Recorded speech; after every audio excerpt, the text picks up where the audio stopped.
10, 9, 8, 7, 6, 5, 4, 3, 2, 1. Assalamualaikum warahmatullahi wabarakatuh.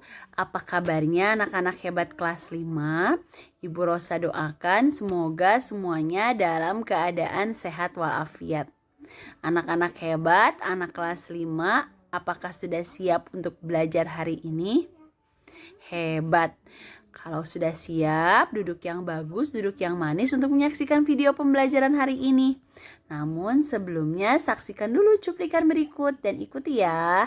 Assalamualaikum, semangat.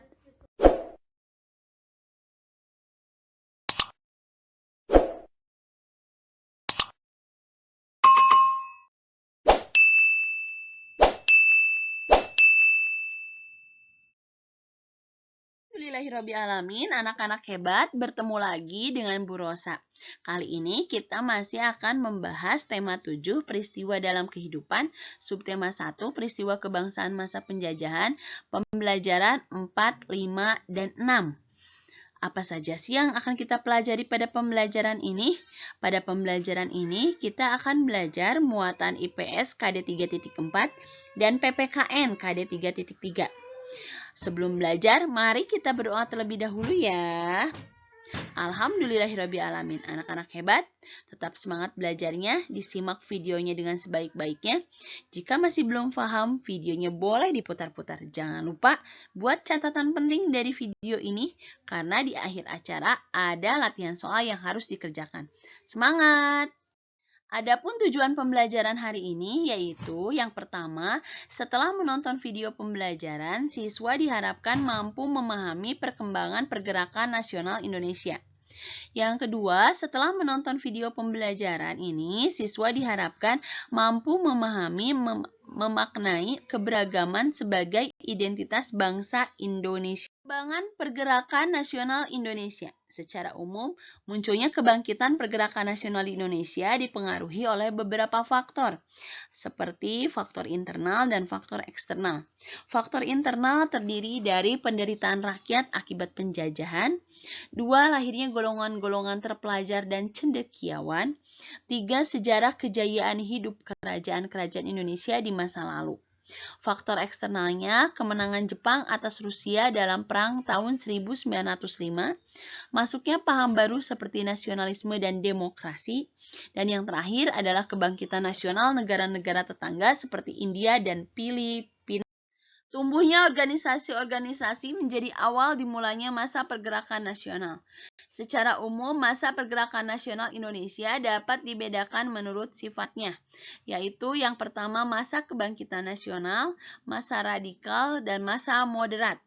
Peoridenya yaitu masa kebangkitan nasional 1900-an, masa radikal 1920 sampai 1927, masa moderat 1930-an.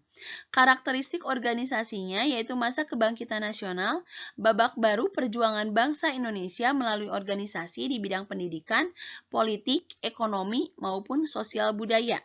Sedangkan masa radikal adalah pergerakan politik menggunakan taktik non-kooperatif yang keras terhadap penjajah, mendorong semangat kebangsaan dan persatuan melalui rapat-rapat umum, surat kabar, dan lembaga pendidikan. Masa moderat, pergerakan politik menggunakan taktik kooperatif dengan penjajah, memperjuangkan kepentingan rakyat dengan mengirimkan wakil-wakilnya dalam Dewan Perwakilan Rakyat. Contoh organisasinya, Masa Kebangkitan Nasional Budi Utomo, Sarekat Islam, Indus Party, dan Muhammadiyah. Masa radikal, contoh organisasinya yaitu Perhimpunan Indonesia, Partai Komunis Indonesia, dan Partai Nasional Indonesia. Masa moderat yaitu contoh organisasinya Parindra dan Gerindra. Memaknai keberagaman sebagai identitas bangsa Indonesia. Semangat persatuan para pejuang diwujudkan pada Kongres Sumpah Pemuda II pada tanggal 27 sampai 28 Oktober 1928. Kongres Sumpah Pemuda II merupakan lanjutan dari Kongres Sumpah Pemuda I. Kongres Sumpah Pemuda II menghasilkan sebuah sumpah persatuan yaitu Sumpah Pemuda. Sebagaimana isinya Sumpah Pemuda yang pertama adalah kami, putra dan putri Indonesia, mengaku bertumpah darah yang satu, tanah air Indonesia. 2. Kami putra-putri Indonesia mengaku berbangsa yang satu, bangsa Indonesia. 3. Kami putra dan putri Indonesia menjunjung bahasa persatuan, bahasa Indonesia. Upaya-upaya pengembangan dan pelestarian kebudayaan nasional. Kita dapat mengembangkan sikap-sikap dan melestarikan budaya dengan melakukan hal-hal berikut. Yang pertama, yaitu berteman dengan siapa saja, tanpa membeda-bedakan suku, ras, dan agama. Kedua, menerima dan menghargai keberagaman suku bangsa, budaya, adat istiadat, dan agama orang lain. 3. Tidak merasa kebudayaan dan kebiasaan suku budaya sendiri lebih baik daripada suku budaya lain.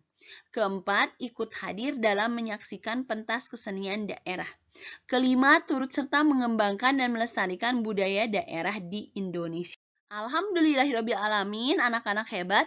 Pembahasan tema 7, subtema 1, pembelajaran 4, 5, dan 6 telah selesai Ibu bahas. Semoga video ini dapat mudah dipahami. Namun, jika masih belum paham, boleh videonya diputar-putar. Kalau sudah paham, dikerjakan soal latihan ini dengan sebaik-baiknya. Soalnya 1 sampai 4. Semangat dalam mengerjakannya.